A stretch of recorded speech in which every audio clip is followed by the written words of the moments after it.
So, Aaqib, you've seen in Dhurandhar how things happen in Pakistan. Would you hit your woman? You'll have. It's honestly a school, but also university. Sentence must have. क्या बात है? क्या बात? I lost my Shakespeare. shit when you said intercourse. I can't have a deep conversation with you. Tell me, how's your shit just now? Shut up. Do you clean your toilet? Yeah, obviously. Actually, I don't see that. Go check. Not now. Guys, Something इसको पढ़ के मुझे लगा काश मेरे parents ऐसे होते. It's hitting. So this is.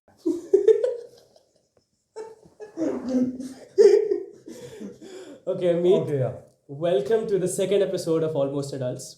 I'm very honored to have you here. You are? Yes, very. Okay. By the way, this episode is gonna go on my second YouTube channel, Aaqib and Unfiltered. Yeah. We're gonna be continuing the podcast on this YouTube channel. Yeah, because you have so many followers that both the YouTube channels. Yeah, totally. Shut up. Anyways, so let's start with you introducing yourself. Alright, so Aaqib's audience, I'm Meith. I'm studying in Christ. Some of you might know me, some of you might not. But yeah, I'm Aaqib's best friend. We've known each other for how long? A year now? and a half. A year and a half Almost now. 2 years And now. yeah, that's about it. I like maths. I like a lot of things. So yeah, Okay. So, how's your Christ journey been till now? how was my Christ? He's in journey? Christ University, by the way. Yeah. We met in Christ University Yes. actually. We met during a play, right? Let's talk about how we first met, bro. Yeah, actually, it's interesting. So, I didn't want to do theatre. Theatre is how we met. I didn't want to do theatre at all. And randomly, I get pulled into an audition. I'm like, okay, I'll go be a scriptwriter. I gave some random idea. I felt sick. I had dengue, but then the head, Aishwarya, shout out to her, amazing person. She's like, I'll take you in. When I went in, we were in a play together. I saw him for the first time in some class CIA video, and I met him for the first time in the play. And first, you know how it is when two people meet. We both were like completely like acquaintances. And then one day after practices or something, I see him randomly near this sandwich shop near front gate. Oh yeah. So I see him, I'm like, yo, what's up? Do you want to have chai? And then he's like, yeah, sure. And we are sitting there, we are talking. And we realize so much we have in common and everything, so many friends we have in common. And it was like the most eye-opening moment. And then, I'm not gonna lie, in that moment, I'm like, damn, this guy is so chill. I feel like there will be something there. What about you? Bro, the first impression of you I had was somewhat during you were our action coordinator, no? Yeah. So he was teaching us. So in our play, we had the action sequence, and you were choreographing that. Yeah. I was like, bro, this guy is like, you're doing like full on action shit, and I'm like, damn, okay, this guy has some, skill of that. Yeah. And then your physique, I was like, okay, this guy looks like he works out and shit. I was impressed by that. And then maza aaya. And then you remember you had come to my PG room. Yeah. And then that's how the PG journey started. Yeah, so I'm from Bangalore. He isn't. You're from I'm from Dubai. Dubai. He's from Mumbai. We both are from. He's from Mumbai. I'm from Thane. And then you've lived most of your life in Dubai. I've lived most of my life in Bangalore. And yeah, so I lived in Bangalore. First year was going on, and I traveled 2 hours every day to get to college through Old Madras Road, through Domlu, through Indranagar. That stuff was taking the life out of me. And then I'm like, I need to shift somewhere here. And I'm like, Aaqib, you live in the PG, right? Can I go check out your room? Can I see how it looks and everything? And I came with him. I saw his room, and yeah, it was a chill vibe, to be honest. I went there, and then I showed the videos to my parents. They really liked it, and lo and behold, a few weeks later, You're shifting into stanza living Bratislava house. yeah, And yeah, that was fun. stanza, man, the stanza days. You cannot forget that. Amazing. We had our other friend Gatik there. He's my roommate Who's now. Gatik though? Huh? Who's Gatik though? Gatik Mandani. He's a videographer for Team Snappers in Christ. He's an amazing videographer. In fact, he's behind the camera right now. Yeah. Helping us film this whole shoot. Alright, so he's my roommate, and the three of us we met, and then you guys already had an established friend group, and I joined in between that. And through that, we all just started talking, and things just happen so naturally, Tell me about your school life a bit. My school life. So, I was brought up in Thane for the first 5-6 years of my life, and I moved to Bangalore in first grade. I studied in Marthali. I live near Whitefield, and I studied in Vibgyor. And if you guys know, in Vibgyor Marthali, around let's say 10-12 years ago now, no, 15-16 years ago now, there was a rape case. So yeah, I didn't know about that. it was pretty serious. I lived right next to Marthali, and I had 2 weeks off school, and it was mad. And then my parents, after a few years, we had to move towards TC Kyarpuram Palya. side, TC Palya. And I'm like, sure, I'll move towards the other Vibgyor. So I shifted branches. And 1 week after I shifted branches, a leopard sneaked into Vibgyor, and he mauled the swimming teacher. Yeah. That's insane. Leopard. Yeah. Vibgyor Marthali was right next to like a forest area. Yeah. How's Bangalore, bro? How's Let's Bangalore? talk about Bangalore a bit. Yeah, so How was your Saint Joseph life? so yeah, Tell me about the people of Saint Joseph. getting to it, after Vibgyor is a bubble, and after you break out of that bubble, you realize there's so much out there. And I started going to St. Joseph's, SJPUC, and that was an all-boys school. I didn't know it was an all-boys school. I showed up to the entrance exam thinking like, oh, there's a lot of guys here. Maybe there are 2 batches or something. Find out it's an all-boys school at the day of Actually? the entrance exam. Insane. And I'm like, all right, let's just see. It's a new journey. Let's figure out things along the way. I luckily found people like how I did in Christ. I found people on the first few days there. These people have been my long-time friends. Shout out Brian, Neeraj, Berto, and Aaron, Ifraz, Chaitanya. And yeah, You're using my platform to shout out people. yeah. I'm just gonna keep doing it. Okay, so let's get thoda sa serious for a bit. Here. Yeah. Tell me about. So I'm living here alone, right? Yeah. I lived with my family for 18 years of my life, and then that's when I moved to Bangalore, and I'm living here alone. You were living with your family for almost the first half of first year, and then you moved alone. Yeah. Tell me some of the challenges that you faced of adulthood. You know, because this podcast is called Almost Adults. It's supposed to be people like us who are almost adults. Supposed.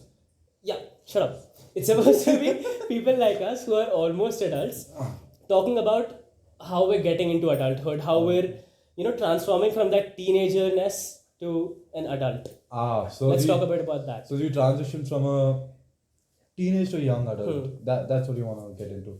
I mean, to be honest, after SJPFC and after I was exposed to so many new things, I was reaching there. And once I went into Christ, I realized that it wasn't about chasing that freedom. It was mostly about trying to figure out how to get towards how to conserve my energy and be more efficient.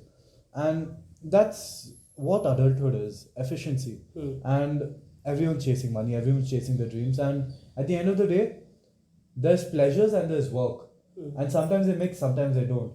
But the way that humans are biologically coded is to chase efficiency, to be the most efficient, to spend the least energy. And that's what I was chasing for by moving into the PG.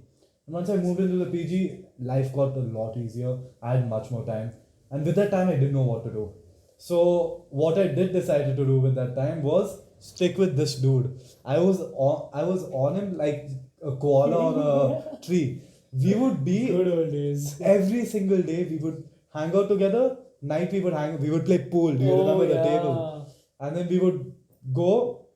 I would go to college. He would be sleeping in his room. I would come back during lunch break. He would still be sleeping in his room. And stuff kept happening. We kept meeting. And yeah, because I was surrounded by so many people and because I found my crowd, adulthood isn't something that you reach or become. It's something that one day you look back and you just are. Yeah, so adulthood is something that you just look back and you are. And throughout the years, you look back on yourself and you realize, oh, I remember when this thing used to be such a big deal for me. And now look at me, I'm living in my own flat and I'm doing everything for myself. Are there any challenges you faced after living here alone? Because like your family is still like an hour ride away, right? So you don't feel that much of homesickness like all of us might have felt who are like very far away from home. But what are some of the other challenges you faced after you moved out from home? When you move out of home and when you get to a state where you're living in two places. One year living at home, one year living at your PG. You start to realize that after a while, both of them become home to you, and at the same time, both of them don't. And that's what that's what happens, because I went back every weekend, and whenever I went back, you used to keep going back home whenever I went back every week.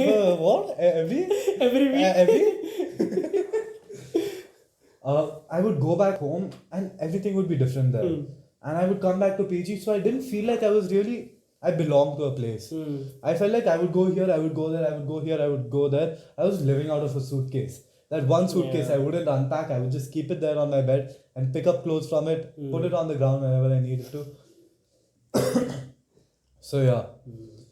What about you? What were some of your challenges you faced once you moved to Don't Bangalore? even ask. Homesickness hit me a lot during the first 6 to 7 months when I was in Bangalore. What do you say? Homesickness hit me a lot. In the first? 6-7 months in Bangalore. Yeah. But yeah, I used to miss my family a lot because for 18 years of my life, I stayed with them the entire time, right? Yeah, fair. And not only just my family, we used to have somewhat of a joint family type situation. Yeah. Not exactly, but like most of my cousins used to be over at my family's place. Like my house used to be filled 6 months of a year. Either my Masi or my Mamu, someone or the other used to be there. Every weekend we used to go out for dinners. Once a month we used to go out to some theme park, resort, and that kind of a life, because again, Dubai ke advantages. So after that, when I shifted to SG Palya, Bangalore, it was somewhat of a big pain in the ass. Fair. But Tell me one thing. Since I was in Bangalore during COVID, everything changed. You might know it, you might not. Things were different in Bangalore back then. How are things in Dubai? Because COVID hit. Did you face any challenges during that time? Bro, I'm gonna be very honest. During COVID, like we didn't really feel it to be a very depressive time or anything at all. Because all of us were stuck at home. My dad used to work from home. My mamu was staying with us during that time. They used to work at home. We used to just be in the house the entire time. And despite COVID, we still ordered food every weekend from outside. We still used to go somewhere if we wanted. But it was a little more strict in Dubai. But again, when we were at home, online classes was such a chill time. Just wake up, open Netflix, have MS Teams on one tab, and the Netflix and Bro, Teams, man, don't get me into that shit. The funny, ma'am, my mic is off. Fuck. So Aaqib, you've seen in Dhurandhar how things happen in Pakistan. Would you hit your woman? I'm joking. Obviously not. Let's talk about Dhurandhar though. What was your perspective about the movie? What did you feel when you watched that censor wala scene? Okay, As an Indian. Firstly, let me talk about the movie. Yeah. Alright. I hate movies that end halfway, when they're just half the movie. Spider-Man Into the Spider-Verse, Salar, Bahubali. I come into this movie thinking that they're a whole movie. They are not. They end halfway. Dhurandhar, alright. So that movie. Yeah, man. I really hate movies that just end halfway. And Dhurandhar was a long movie, and it was filled with action, filled with a lot of plot. It really gave you that in-depth feel into what it was like being in Pakistan during that time. And the way when I was watching the movie, the first thing I felt like doing was looking up these characters and looking at their real life versions, because this was based on a true story. And that I find completely insane. And the music, the soundtracks, everything just So it was perfect, bro. Everything was on, every shot, okay, you might have a different, okay, tell me your opinion then. Perfect. There are many things that are perfect. Bacon juice is perfect. Shawarma is perfect. Okay. Dhurandhar is not that perfect. How can you say that? Dhurandhar is such a good movie. If Dhurandhar was such a good movie, why is it banned in your country? Because it's against Pakistan. And Exactly. It's against Pakistan and Muslims go against it. That's why in Middle East countries it's Exactly. banned. Do you see the dichotomy here? Me as a Hindu, I don't like that movie. You like that movie, and this movie is completely shitting on the opposite thing. Yeah. So yeah, I mean, No, because okay, you know what? Let's go into the. I want to talk about the story of Dhurandhar. Okay. So it's based. Relatable. So I'm a Muslim, right? To me. Shut up. I'm joking. So I'm a Muslim, right? And Dhurandhar obviously is banned in Middle East countries because of how it's somewhat against. Okay. I just want to say, let's not use Middle East because that uses England as the center of the world, and England isn't the center of the world. When you say Middle East, you're considering England to be the center. I would rather you just say what countries or like. Well, there are like 7-8 countries in Middle East. So you want me to keep naming each one of them? Not each one of them. just give a general Let's idea. say Dubai. Yeah. Okay, it's banned in Dubai. It's banned in Saudi Arabia. Yeah. It's banned in Dubai is basically UAE. Yeah. It's banned in the Gulf countries. Okay, sorry for using Middle East. Okay. But it's banned in the Gulf countries. I will show you somewhere that's Middle It's East. banned in the Gulf countries because of how it's somewhat a propaganda against Muslims. That's why they've banned it. There's a lot of Pakistanis who live in the Gulf countries, and obviously they don't want to see India shitting on Pakistan, right? Okay. So from a Muslim's perspective, now a lot of Hindus who might have watched that movie, they might have gotten any sort of hate or anything against Muslims. Let me remind you once again, it is not about Muslims, it's about the ideology that these Pakistani extremists have. Yeah. What's your perspective about that? What do you think terrorism has the religion mean? Firstly, I would like to say, no homo. The only reason you like the movie was Ranveer Singh's body. I know that about you. Bro, he's a brilliant actor. He was built. He was amazing. Oh my god, bro. God, Dil Dhadak Nedo. His whole filmography is filled with bangers. Think about it. We were talking about the controversial part. The controversial part about this. What's your perspective on that? See, I know not all Pakistanis are like that. Not all Muslims are like that. It's the extremists. But also you have to realize when you are raised in an environment where these kind of things are prevalent, you tend to mold yourself to that environment to survive there. It is adaptability. And that is why people cast such a big umbrella or shade over this whole nation. It isn't that everyone is bad, but is that because this portion of people is bad, just to survive there, you need to have that level of, you get what I mean?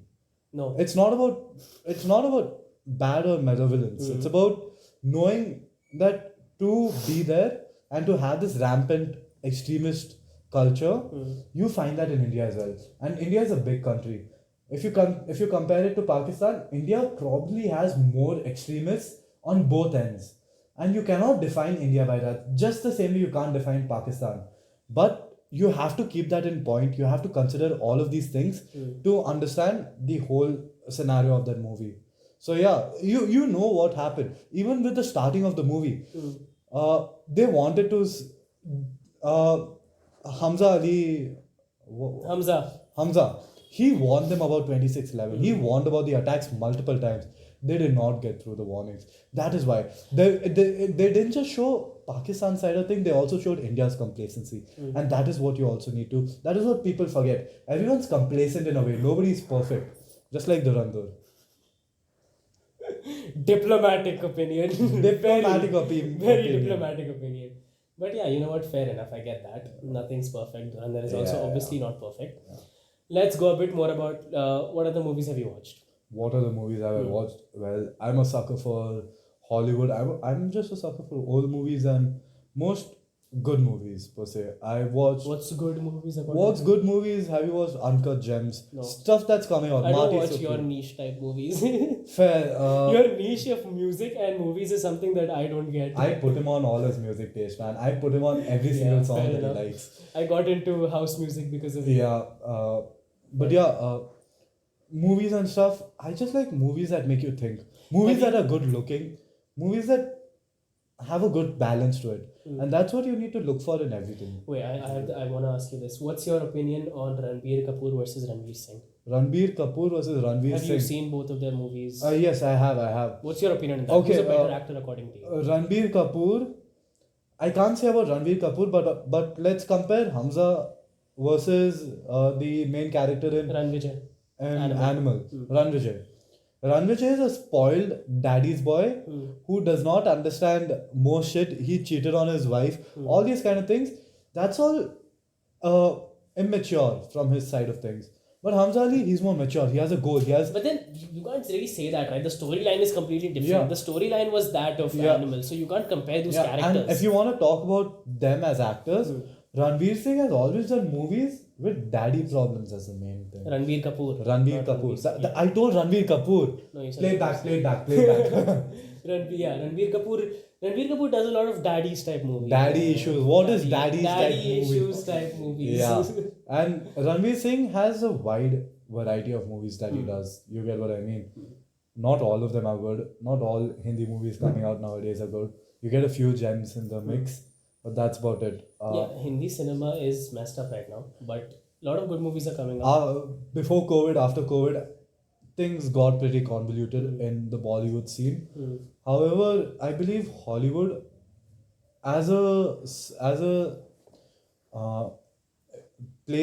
environment, it's dying out, and finding stuff like Marty Supreme, which just goes into how Timothy Chalamet talked about his passion and everything. Marty Supreme, you'll hear about it in a few days once it releases in India. But yeah, it is a great movie. You'll hear about other stuff as well. But yeah, Meith, what insecurities do you have? I mean, if I'm really being honest with you here, Be loud. if I'm really being honest with you here,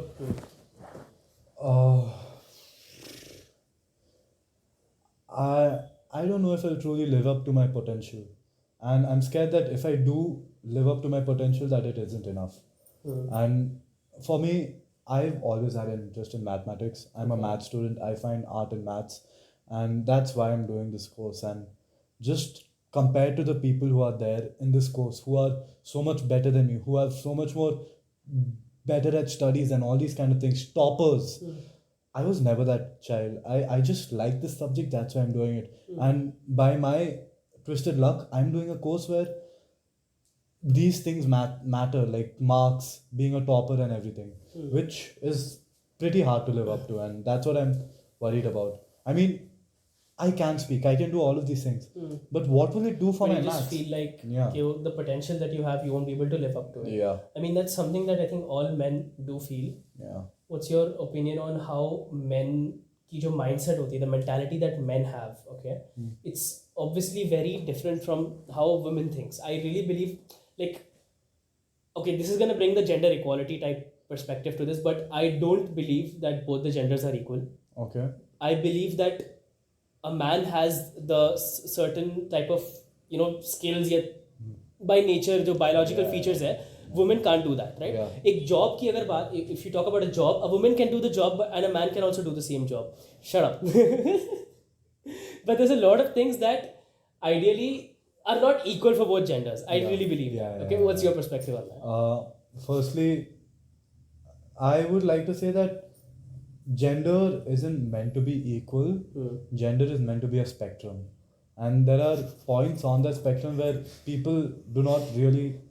Some people don't understand, some people do. And most of my friends, especially when I got into Bangalore and understood many more people, many more sides of things, I understood that there's a very queer side to this community, and understanding that this thing exists and acknowledging it, you need to acknowledge it to have this conversation. You cannot say that there's men and women. There are more than just men and women, and it isn't that...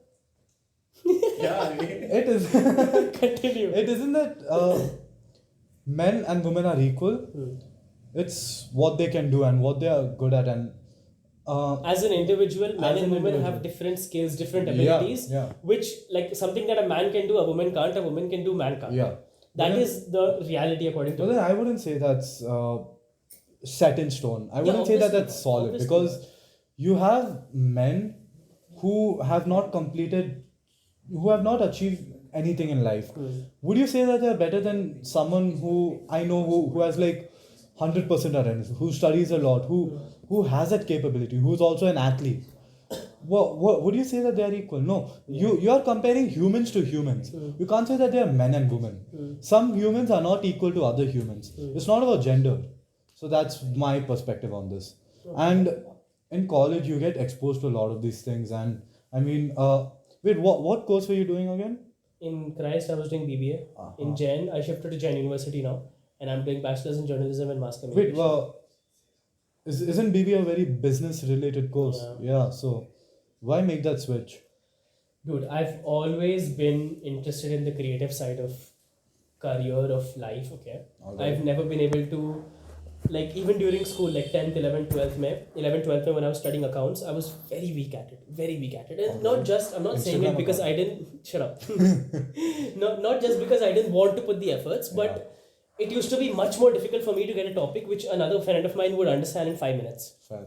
And maths ke liye it was the same thing in 10th, right? And from a very young age, I've been posting videos online, been more of a creative person, and that's sort of a thing. I'm good at speaking also, so that's why I made the switch. I was like, instead of doing BBA, instead of doing a course which I'm not very good at, I'm not very interested in, times have changed, bro. I don't think anyone has to do a set in stone degree. And BBA, there's so many BBA graduates in the world right now. Do something that you love. Why are you laughing? Do something that you love. Do something that you're passionate about, and then life will figure it out itself. Fair enough. Yeah, that's a really good point. So that's why you switched to journalism and mass. Yes. How's that going? How's journalism? It's good, bro. I'm actually somewhat enjoying the course because it's topics that I'm interested in. I like reading. I like studying those kind of niche topics, journalism, then mass communication, and the kind of subjects that we have. We have gender studies subject and all that. So it's interesting. It provokes my mind to actually think while reading the subject, while reading the material that the college gives us. Sort of makes me interested to actually study rather than when I was in BB and I used to just be like, I need to just somehow finish this assignment and submit it because I wasn't passionate about that course, right? That's why. Let's talk about Christ, bro, because Christ. March on. Christ rise, yeah.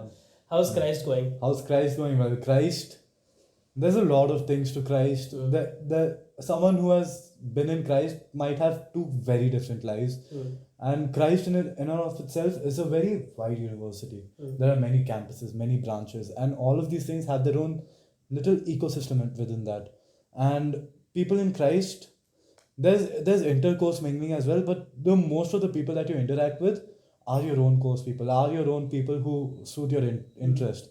And that's how you find your people. So I would say, out of any other colleges out there, Christ is where you find people. Because compared to SJU and other colleges in Bangalore, I'm from Bangalore, so in Christ, I found majority of them not being from Bangalore, and a very minority of them from Bangalore. I mean, that's not the same for other courses, but it is for mostly my course and the people that I hang around with.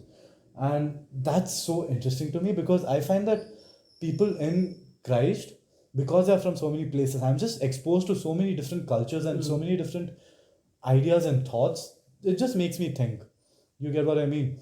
No, because like my perspective, in Christ, when I spent like 1.5 years in Christ, I'm gonna be very honest. It's more of like a school, but it's honestly a university where you graduate from, and you'll have.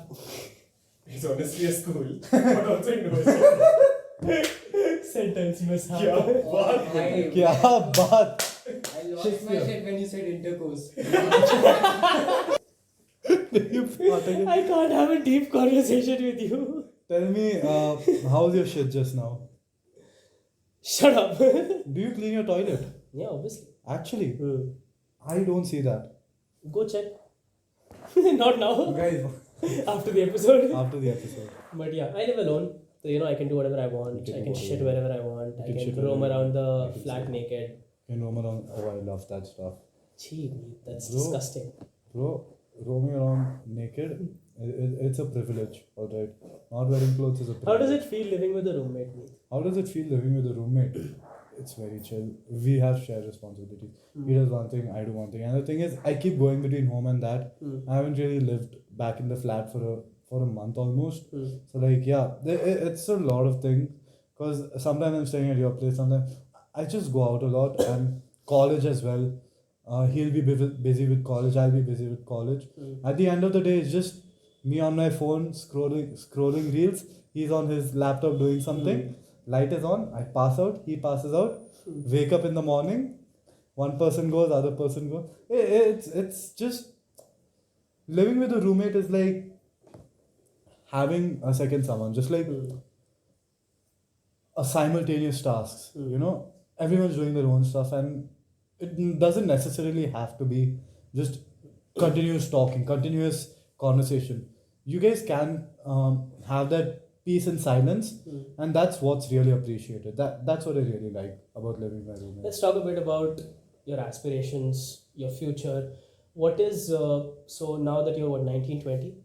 20, right? Yeah, 19. 19. Yeah. What is something that you want your parents to, like, you know, when your parents say, "Ki my son is Meith," what do you want them to have the perspective about you? What do you want to, basically, matlab, you know, how do you want them to feel about you in the future? As time progresses now, as you're going to become 25, 26, as you're going to become a proper full-grown adult and have a job and stuff, how do you want your parents to look at you? How do you want your parents to feel about you? How do you want to make them proud?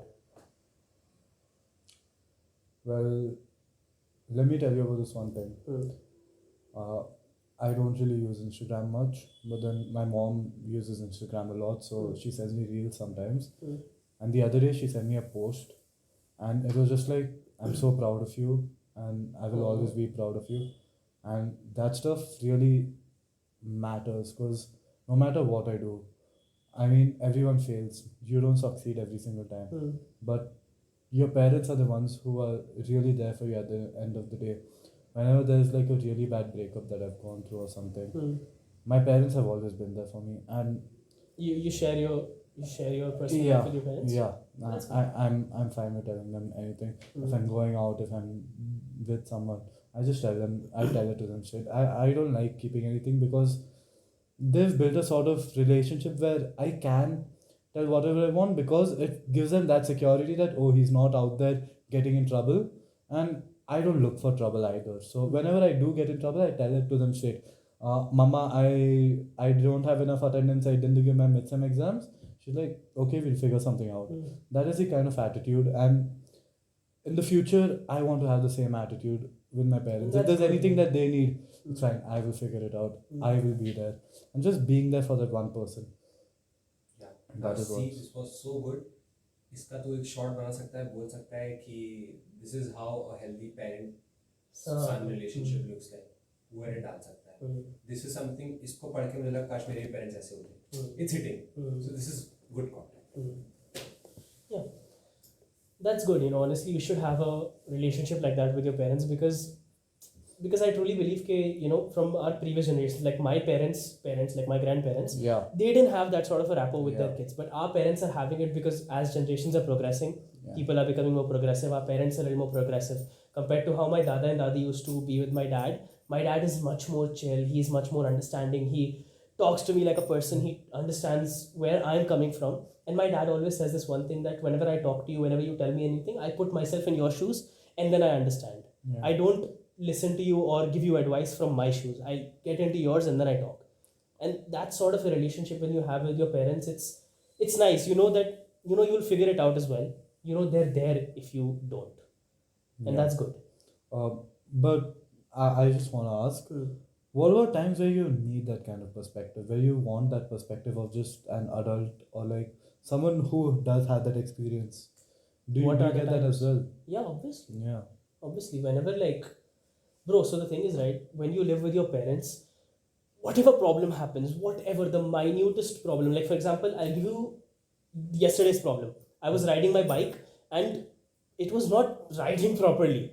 And then I gave it to Pratham Bhaiya, right? And I was like, bhai, mere se bike chala hi nahi ja rahi hai. He rode it and he's like, bro, your back tire is punctured. Now something like that would have happened in Jeddah or Dubai when I'm living with my parents.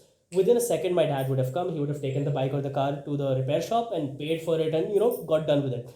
As soon as that happened, I'm like, oh shit, I don't have any money in my account. Now I have to go get the bike to the repair shop and then get it repaired.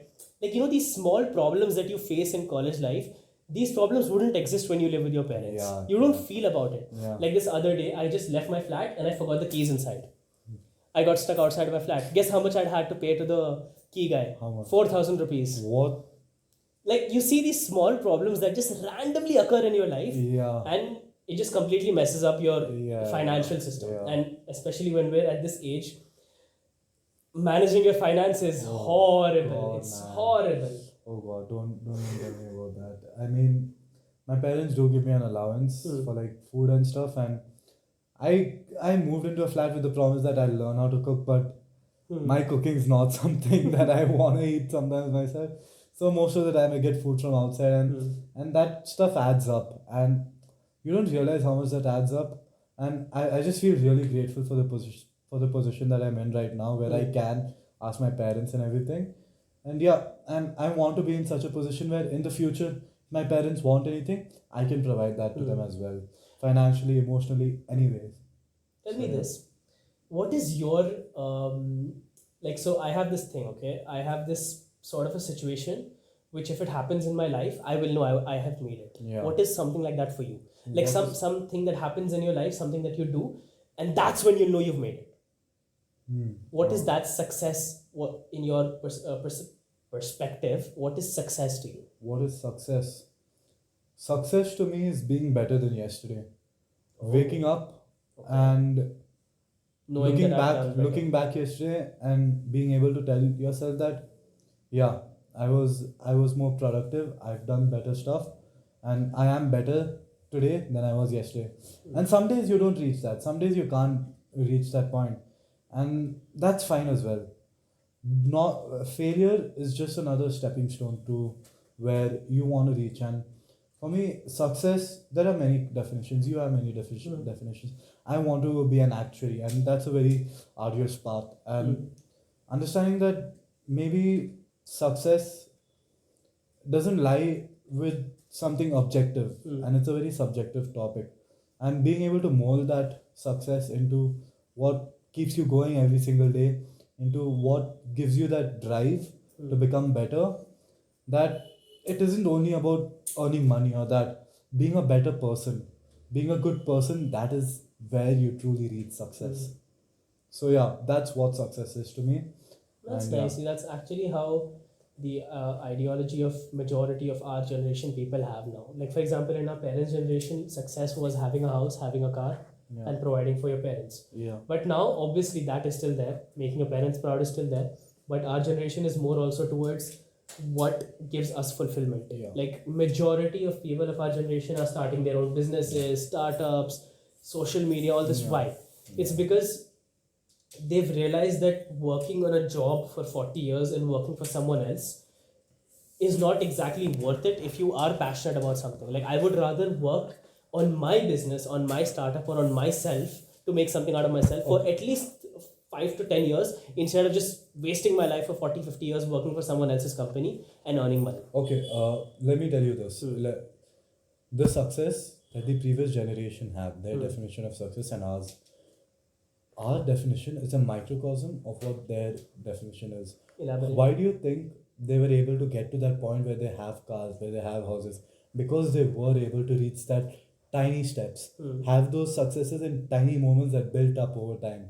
Because of that, our generation just realized that putting our 100% into these moments will give us more fulfillment emotionally, and also keep us on a path where we can reach the point where we can have house, cars, being able to provide for the family. So it's a stepping stone. It's a means to the ends, and their end was that success, and our means is a success for us. So having success in the work itself, where you learn to love what you do, that is where you find true meaning, and that is what success truly means. Oh, deep stuff, bro. Deep stuff. Deep stuff. Deep. I like it. Not the way biceps laugh. But yeah, you're right. I agree with that. Talking about beer biceps, would you bring on a person on your show who has dated a 17-year-old, someone way younger than them? Okay. Who? Gatik. Oh yeah, that controversy. Do you believe that it's actually true? Yeah, obviously it's true, because like that girl put on her story and on her bio of Instagram that I don't know Kartik Aaryan, I'm just in Goa with my family.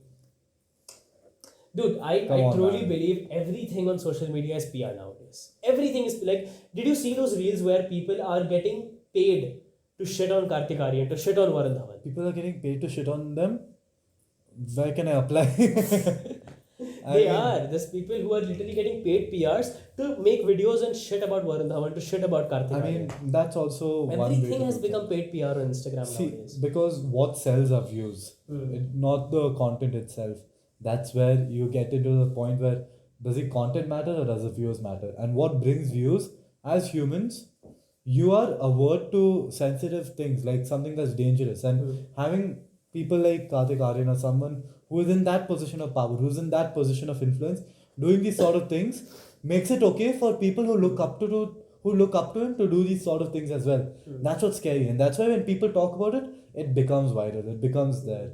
So anything you think about in that sense of thing, you look at Donald Trump, for example.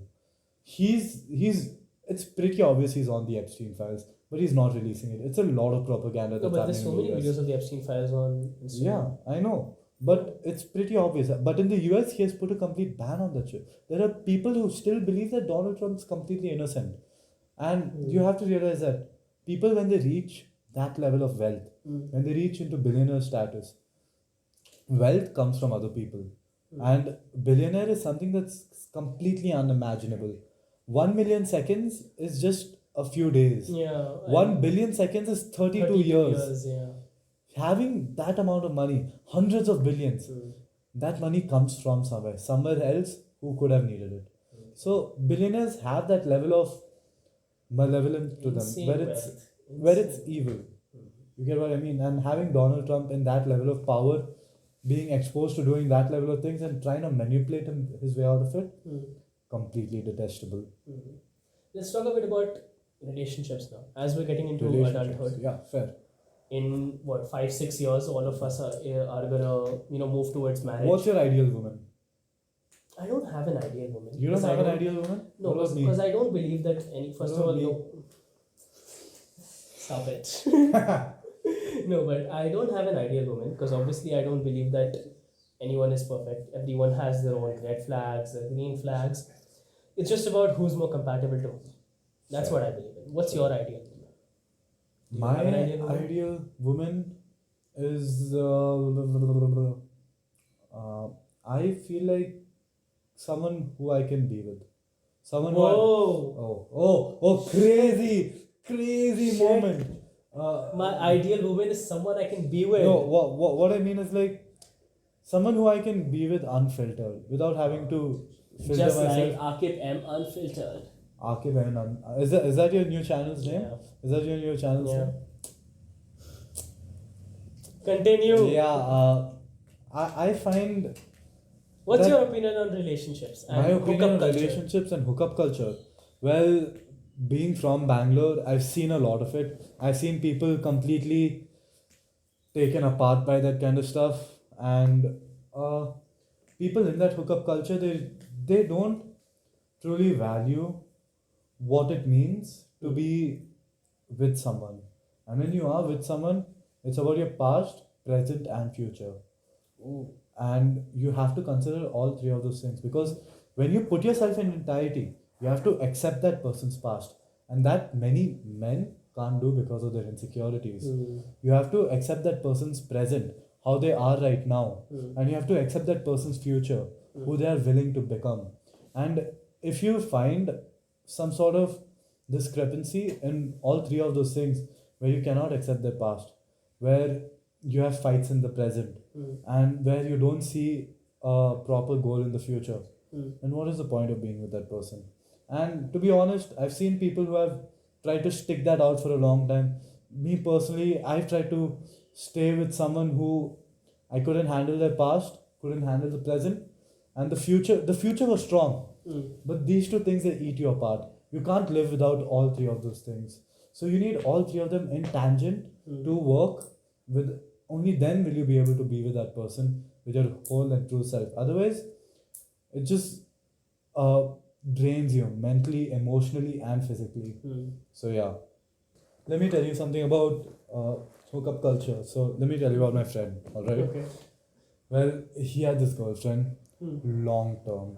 Okay. They were dating for almost 4 years. Since they were in almost 6th grade to 10th grade, they were dating, and then they were dating into pre-university. They were together. but they were so toxic to each other. They would fight every single day. They would try to make each other jealous. They even went to the point of almost cheating on each other. But they're still together. Why do you think that is? Love Because is blind? it isn't that love is blind. Then- It's that they were thinking with their dicks.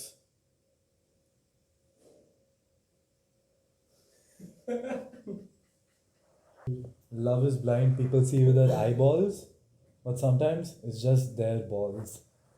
Let that sink in. This guy.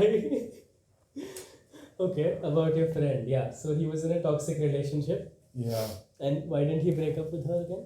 Why didn't they break up with each other? Why didn't they break up with each other? Well, very obvious. They found a safe space in each other, and even though all these fights and everything happened, they still found a way to accept their way through that. And I don't know if it will last. I don't know if they will be together. They still are, but at the end of the day, you look at these kind of situations and you're like, what the hell? I lost track. Meith, what's your perspective on hookup culture? Yeah, bro. I mean, I know it's banned in many places now, but like going to a hookah bar with your friends and like getting a good flavor to it and like having good food along with a hookah, I mean, that's what you want. You know, that is the true hookup culture. Hookah. Wait, what do you say? Hookah culture. Hookah तुम लोग को लग culture. रहा है तुम लोग बहुत cool हो ना ये वही ना, बात। सच्ची नहीं में था भाई. भाई. Insane coolness, bro. Like aura. मीत का aura है. मीत कितना का बात कर रहे insane हो? aura है. Aaqib reels को. Okay, let's touch the final segment of the episode Okay, now. final हाँ, segment. touch कर। Touch. Bol. What should we talk about in the last segment? You told last segment you thought you told like you had some No, idea. apparently I'm very out of game right now. You're very out of game. I suck. Come, Okay, you Meith. sit down here. Meith, let me ask you an emotional. Beach podcast में guest एकदम से मीत काले से गोरा हो गया. Let me ask you an emotional question. Are you emotionally available, Meith? Am I emotionally available? Because majority of men right now. WhatsApp status में लिखा था। Majority Emotionally, physically. people don't stop talking. Okay, अब गतिका को करने दे. Because majority of people in our generation right now are considered emotionally unavailable. What's your perspective on that? My perspective on that, Aaqib and Mohammed Batata wala. I would like to say that. Sorry, क्या बोला तूने? Aaqib. Batata wala. अबे तू वो frame में भी आ रहा होगा वो genuine I know.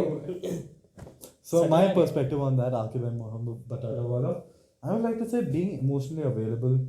There's a lot of ways you can be emotionally available. You can be emotionally available to your friends, and I try my best to be to everyone I can. But being emotionally available to myself, that is where it truly matters. Because if you cannot Gatik battery checker. acknowledge your own emotions, you cannot truly give. Shut up. अबे क्या बकवास कर रहा है भाई. क्या बोल रहा है भाई. Yeah, I have the same t-shirt. मैं रो दूंगा. क्या कर. अबे पॉडकास्ट में कुछ बात कर भाई.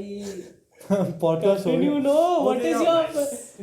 I feel like being emotionally available to yourself, acknowledging your own emotions comes first.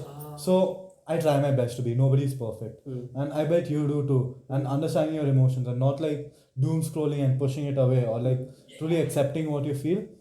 That is what true emotional maturity means. How do you deal with any sort of, let's say you had like a very bad mental state for a week or two. Okay, how do you deal with that? What is your coping mechanism to that? So when you're in something that keeps you toxic in your own mind, the best way to deal with that is to think about. अबे इसको Tourette syndrome है भाई. गातिक kitchen में जा. इसको Tourette है भाई. बीच में वॉक कर. थोड़ी देर बाद करेगा. अरे भाई. Alright, you big boy. आलू चाट.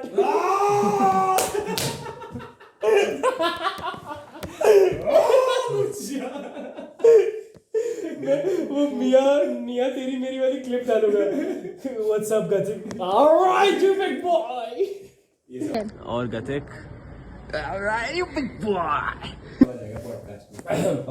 Yeah, So emotional availability and maturity.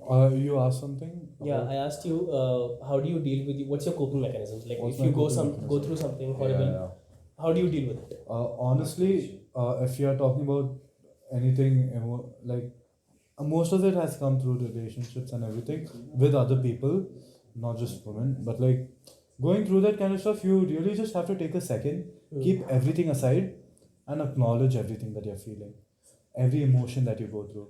Your mind is a river with all these emotions, and letting all these things flow, letting all your thoughts flow is is the true essence of being emotionally mature.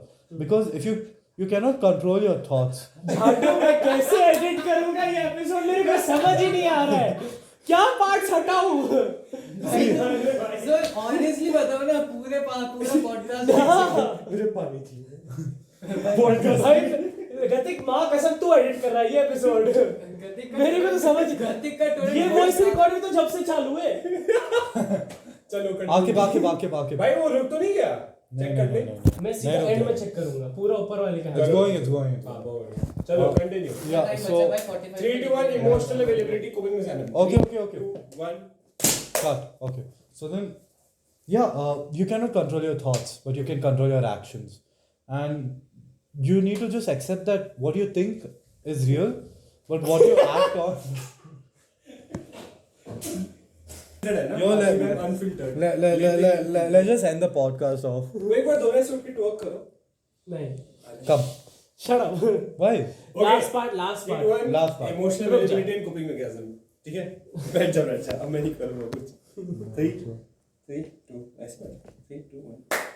क्या तो मैं बोल रहा था. बोलना.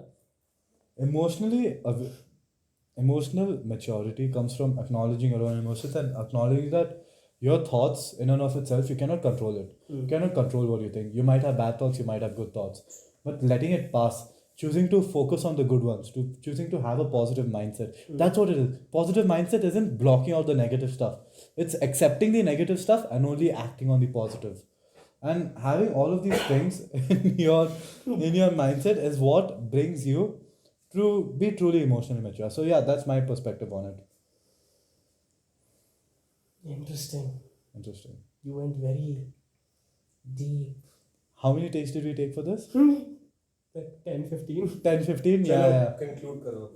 Conclusion. To conclude, the audience did learn shit from the both of us today. Bye. हम ये करते हैं. Stop doing that. I can't put all of this on video. Stop doing it. Okay. So to conclude. This episode was rather interesting in very negative ways. What do you mean? I felt nice. I was talking. I It's talked nice, full I intellectually. know. Kurush, did you like what I was saying? No. Very later. I'll talk to you about that. But okay, I guess we'll end it right now. Okay. I will see this podcast come out in 3 months. BTS बना. I guess we'll end this episode right now. Okay. It was really nice talking to you, Meith. Was it? Truly was.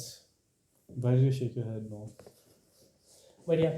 Okay. Freudian So this is Almost Adults, episode 2. Thank you so much for being here.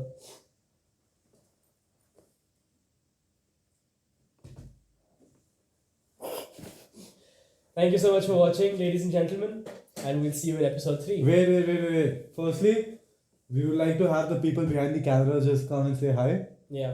Lovish. Lovish, come sit on my lap. Hi guys. Kurush, come sit on my lap. This is Lovish. You have some Be space. careful. This is Kurush. Gatik. This is Kurush. Guy with the Tourette syndrome. This is Gatik, my roommate. Hey, pick the camera up. Yeah, this is Almost Adults, episode 2. The one that got away.